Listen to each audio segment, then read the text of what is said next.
একদিক থেকে আমি ফল ফ্রুটস খেতে অনেক বেশি পছন্দ করি। অন্যদিক থেকে আপু কিন্তু একদমই ফল ফ্রুটস খেতে পছন্দই করে না। তাই আব্বু জোর করে আপুকে ফল ফ্রুটসগুলো খেতে বলেন। কিন্তু আপু তো কথা শুনবেই না, তাই আমি যখনই কিছু খাই বা ফল ফ্রুটস কোনো কিছু খাই তখনই আপুকে সাথে সাথে মুখের মধ্যে ঢুকিয়ে দেই। আসলে আপু একটু ঝাল খাবারই বেশি পছন্দ করেন, এই ধরুন শাকসবজি, ছোট মাছ। এখন তো মধুমাস চলছে, প্রায় সব ধরনের ফলই পাওয়া যাচ্ছে বাজারে। বিদেশি ফলের পাশাপাশি দেশীয় ফলও কিন্তু বাজারে প্রচুর পরিমাণে উঠেছে। কোন ফল রেখে কোন ফল খাবো এটাই আসলে ভাবার বিষয়। এই তো এই আতা ফলটা আমার আপু কোনোদিনও খায়নি। আতা ফলের স্বাদ কেমন আমার আপু কিন্তু বলতেই পারবে না। তবে আমি আতা ফল আগে পছন্দ না করলেও এখন বেশ পছন্দ করি। বাজারে বেশ লিচু উঠেছে, লিচুগুলো বেশ মিষ্টিই ছিল। এখন ছিল সন্ধ্যার সময়, আর এই খাবারগুলো আমার আপুর বেশি পছন্দের।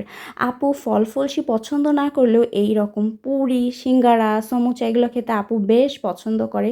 এই ধরনের খাবার আপু ছোটবেলা থেকেই অনেক বেশি পছন্দ করে। তো আপুর সাথে সাথে আমরাও এরকম খাবার খেলাম। যাই হোক, এটা হচ্ছে পরের দিন সকালবেলা। সকালবেলা বলতে বেশ সকাল ছিল। তখন আপু এই যে গাছের টাটকা টাটকা শাকসবজিগুলো একটু ক্যাপচার করে নিয়েছেন।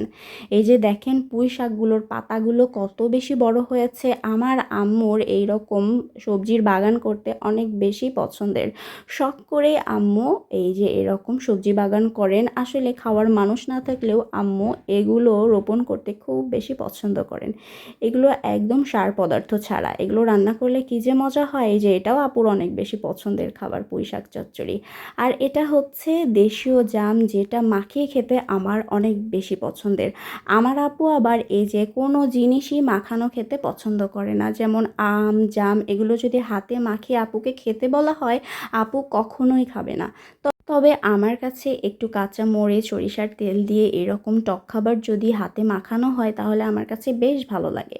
আমি তো মজা করে এই মাখানো জামটা খেলাম। এরপরে সন্ধ্যার পরে এই যে আমি একটু মেহেদি পড়ছিলাম, জাস্ট একটু মনের ইচ্ছায় মেহেদি পড়ছিলাম। এই ছিল আজকের ভিডিও। আল্লাহ হাফেজ।